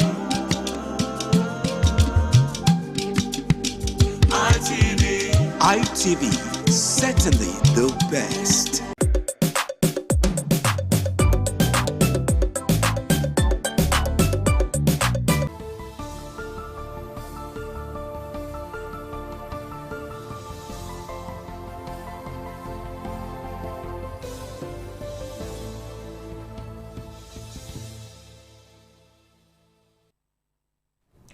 Good morning and welcome to the news update for this time. Major participants in the forthcoming Anambra State governorship election have been advised to shun the old order, but rather embrace democratic principles and watch out how the outcome of the election will be celebrated in a developed atmosphere. This was a consensus of guests on an audience participation program, Politics Today. Efosa Owangwe reports. On the 8th of November, the people of Anambra State will go to the polls to elect a governor who will rule the state for the next 4 years. The election will also serve as a litmus test for the new INEC boss, Professor Joash Amupitan. However, there are concerns by political watchers as they have the view that the role played by the major participants in the election will be a template for the 2027 general election. A political analyst, Honorable Echiosa Igebo, who although is of the opinion that INEC has always been playing an unbiased rule, says the honors lies on the politicians and the voters. If you have a situation whereby an election is held in Nigeria, say 100%, and then there must be areas of complaint. A Benin-based lawyer, Matthew Edegase, says if what was observed in the 2023 general elections is made to replicate in the Anambra governorship election, it is obvious that the 2027 election may be a sham. Coming to Anambra election, I think there's a new sheriff in town. So let this new one learn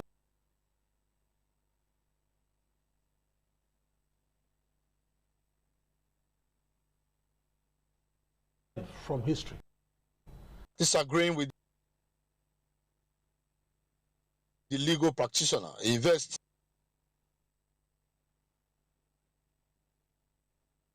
lecturer,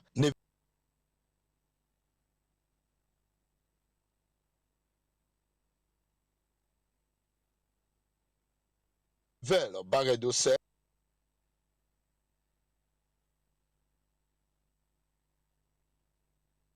the 2023 election was in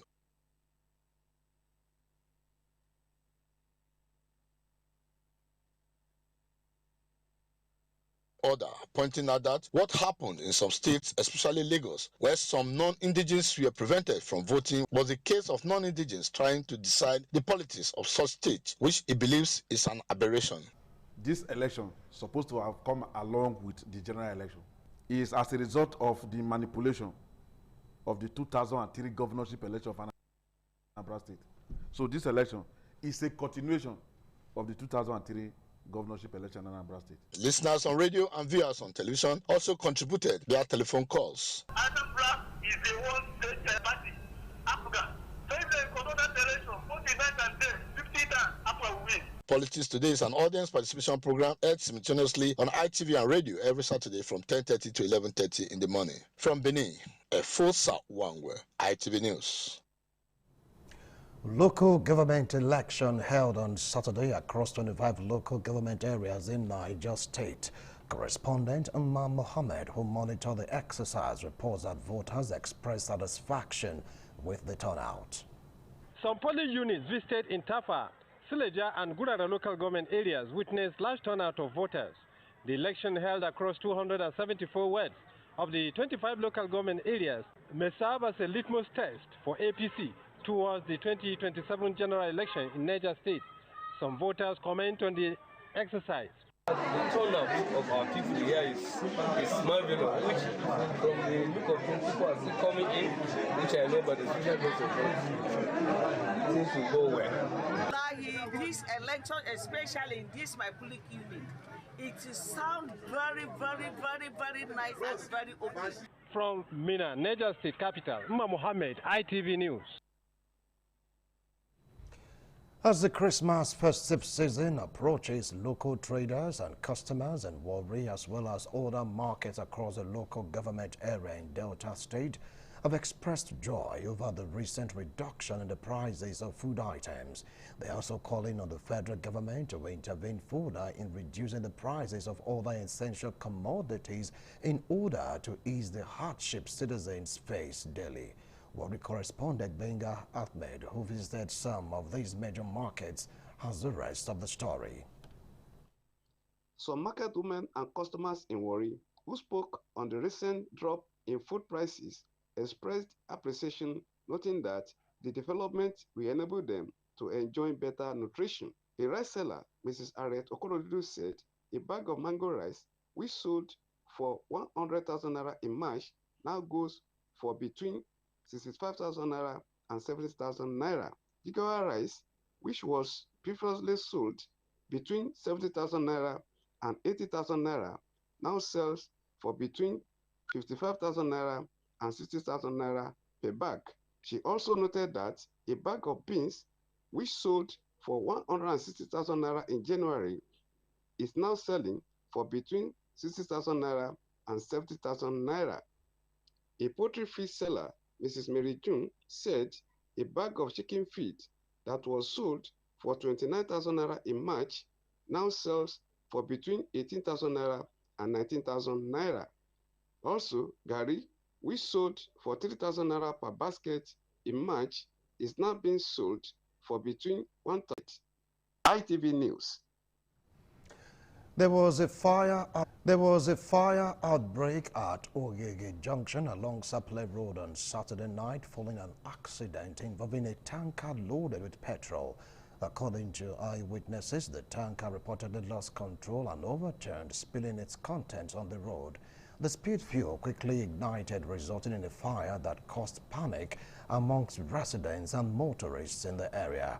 Firefighters and emergency response teams were promptly mobilized to the scene and were able to contain the blaze before it spread to nearby properties. As at the time of this report, no casualties have been recorded. However, traffic along the busy Sapele Road was temporarily diverted as efforts continue to clear the wreckage and ensure safety. Motorists plying Sapele Road took alternative routes.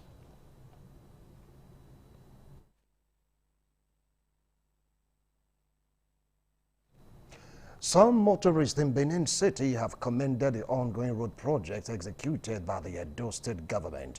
The motorists are, however, appealing to the authorities to rehabilitate adjoining roads along the construction corridors, particularly around Saple Road, to ease persistent gridlocks and support business owners affected by the project.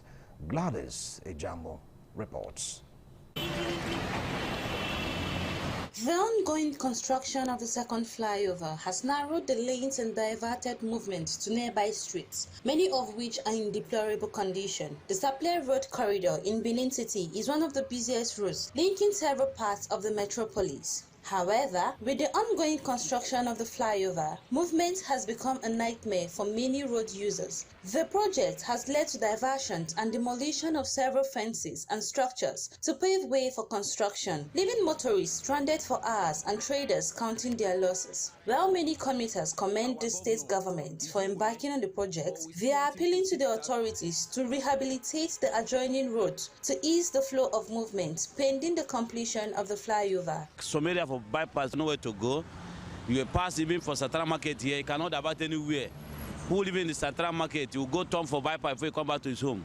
It is not easy for us now. Journey road must be maintained. Our governor is doing well, but we still want him to still intervene and, encourage the contractor to really do something better, especially the one-way side. It's not easy, especially the close side. But I think the best thing to do is to encourage the contractor to work fast and see how they can open some spaces so that those people that are coming from other streets can come out and enter the second lane. From Benin, Gladys Ijamo, ITV News. And that's it on the news update for this time. Thanks a lot for watching. TMI continues in a moment. Don't go away. ITV, certainly the best.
Thank you so much for staying tuned. We are at the end of today's edition of This Morning on ITV. I've been talking about Anambra State Goodbye election, the prospect of party realignment. I have a Barrister Justin Ore and of course Honorable Ehi Ireva. Barrister, before we went on the break, you were making a point about the hardship that Nigerians are going through would be what may determine what now in the election? Yes, like I said, that Anambra is under ABGA control, and Professor Charles Soludo is the governor, and one of the determining factors that will determine who to vote for, it depends on what is on ground. And APC being party in power, their policy have really not favored the masses and has thrown the masses into economic hardship and traumatized every one of us. So when you have these economic hardship and trauma at the back of your mind, and you are going to cast your vote, and that same person who has caused you this hardship, who has brought this hardship to you, is saying you should vote for him or person he supports, then you have your decisions to make. But from what I've gathered so far, I know that Professor Charles Soludo is in a good standing to go for Anambra. You see, why governors are afraid? Like I said earlier, they have their reasons, and one of the reasons I've also mentioned, which is very, very pivotal. In addition to that, elections is supposed to be seamless. You know, if I want to come back to Edo State, look at 2012 election when General Charles Ariawe was contested of PDP then, was fielding with against Mr. now Senator Adams Aliyu Shomole, then comrade, you know. It was a I think that election is synonymous to like June 12. Free, fair, credible, and transparent. Then we're not even using beavers. We're using a TVC, temporary voters card, you know. So Adams Oshomole won 18/18 in Edo State. He won in almost all the wards and few units that were this key PDP stalwart heads way. I don't want to mention names, but he won in 18 local government, most of the wards and the units. They all voted across the 3 senatorial districts in Edo State because his works were visible to everybody to see. It was just like walking in the park. You understand? But that era is not what we do see here again, because many of the governors do not have that sterling performance. And when you have it, you see the people also, the federal might want to come to play. So these are some of the indices that affect election. However, if you do well for your people, they'll kill before or behind you whenever you call them. You know, now coming to the issue of the Supreme Court, you see, my friend is not a lawyer, so he doesn't know how the law. Are you talking about the Edo States? No. What are you talking about? There is an issue about the talking about the judgment of the Supreme Court. Anybody about what? About the judgment of the Supreme Court that relates to Edo State. Let's just stop that, point please. I want to point out. Any judgment of court can be picked and criticized. Okay. That is the point. So that is why you see we write articles, we write publications, that the Supreme Court have said it, fine, I will abide by it. That is why the governor is there. Hold on now. Hold on, another declaration. Hold on. Barrister Justin. Barrister Justin, please, let's leave it on aside. Now, you know what? Now, let me come to you, Honorable Eyegariba. He raised so much point. Hold on. He raised good point saying that what Nigerians are going through will make Anambrarians to vote for ABGA. Just hold on. Just leave the point for now. Trust me. Leave that point for now. Maybe when you're concrete, can talk about the point, okay? Say the situation that Nigerians are going through, the hardship that they are going through will make people not vote for APC in this forthcoming Anambra election. Take it up from there. I didn't even expect that he would conclude that statement, just that he was already halfway into it before there was a display of pricing during the interregnum while we waited. There was a Seriously? There was a display really, of Honorable, really? You want to go with that? Hold on. Hold on. How was the price? Please, hold on. He has the floor. He has the floor. What about the price? I am going to ask you the questions, please. Hold on. Please continue. Hold on, please. Please continue. He looked at the pricing and he saw that in many cases over 30 to 40% reduction in the prices from just earlier on this year in the price of food items.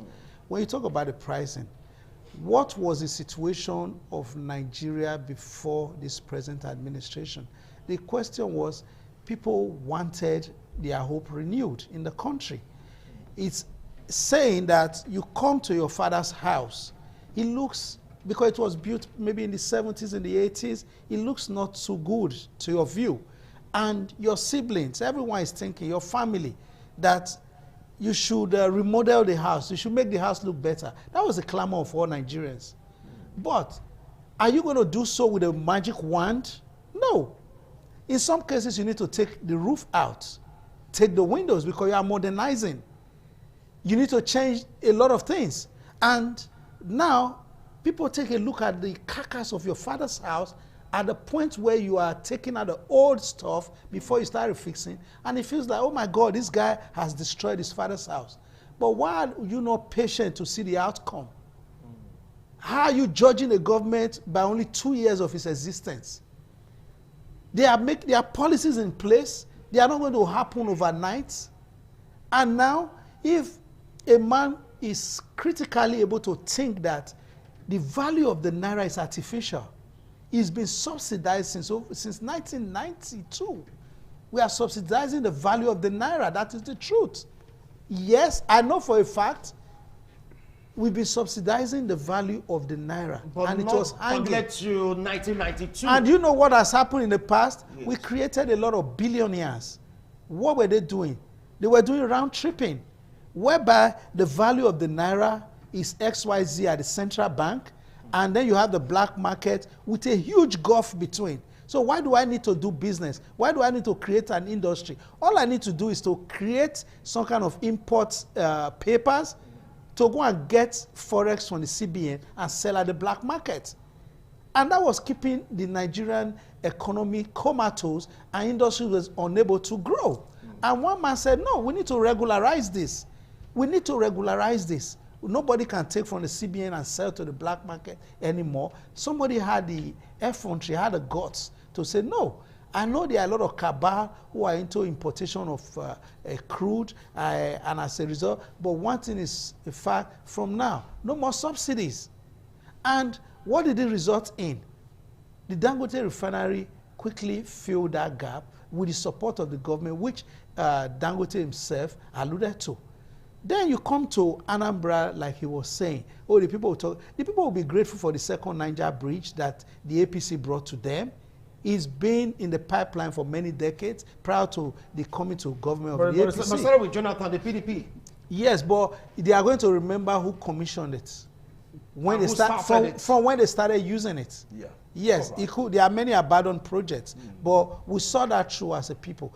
Then you now go back to the APC properly. You talk about Bianca Ojukwu have not formally declared for the APC, but she has not campaigned for ABGA either. And so, if you are happy on the one hand that Bianca is of the ABGA political extraction, but can serve in Tinubu's government. But on the other hand, again, you are very, very upset that Yeson Wike is serving, even though it belongs to another political party. It's not distracting. You're going to come. So you cannot reprobate and approbate at the same time. Our time is up. You know, I knew it's going to react.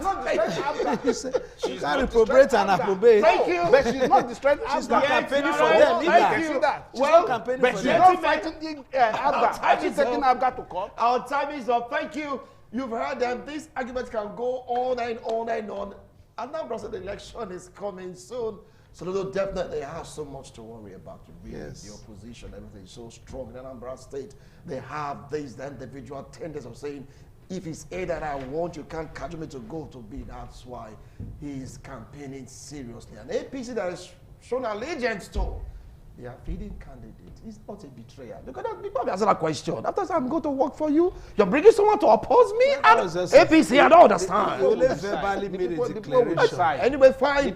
Fine. We have other political parties also competing or contesting in that election. Let's see how it will pan out. We want free, fair, and credible election. Gentlemen, thank you so much. Our time is up. I thought you would allow me to react to... Didi, please just okay, fine. Just okay. 1 minute each. Yeah. 1 minute each. So go ahead. 1 minute. Go ahead. Start. 1 minute. 1 minute. Is that the reaction? Should we just end it right now? Like he said about the economy, he didn't tell us the state of the price before APC government came. Came in, okay. President Buhari, now President Tinubu. Then he also said the foreign exchange that during Obasanjo, I would say as a fact, dollar was no more than 155 in the black market and in the CBN market. Even when Goodluck Jonathan came, it was APC that brought this, go and buy and come and sell at higher price. That's very inaccurate. No, that is true. Your 1 minute is up. That's true. Your 1 minute is up. The economy that was handed over to APC, 1 minute. we are very buoyant. Okay, thank you. 1 minute. 1 minute. Okay, thank you. 1 minute is up now. Your 1 minute to react. The economy was in shambles, was artificial, and was not sustainable. How much was dollar? You are interjecting. How much was you are interjecting right now. Your 1 minute, please. You are wasting my time, please. We should not destroy 1 minute. 1 minute. And when he's talking about destruction of fact, we all know how many briefcase billionaires emerged during the Jonathan time were under the guise of subsidy petroleum. We know how much they wasted from these countries. Can you just stop why are you interjecting? Why are you interjecting? Barrister, please. And secondly, one fact that you made I need to correct. When the Supreme Court gives a judgment, you cannot have your own separate judgment. You know why? Because you are not an INEC chairman. Now you are going back, Honorable. So well, your 1 minute is up. Your 1 minute is up. Thank you so much, gentlemen. Our time is up. Thank you so much. Well, these arguments will continue beyond this set, okay? Thank you for being a part of it. Go to church today. It's good for you to pray. Remember, without God, man is nothing. See you next week Sunday. God willing. Bye for now.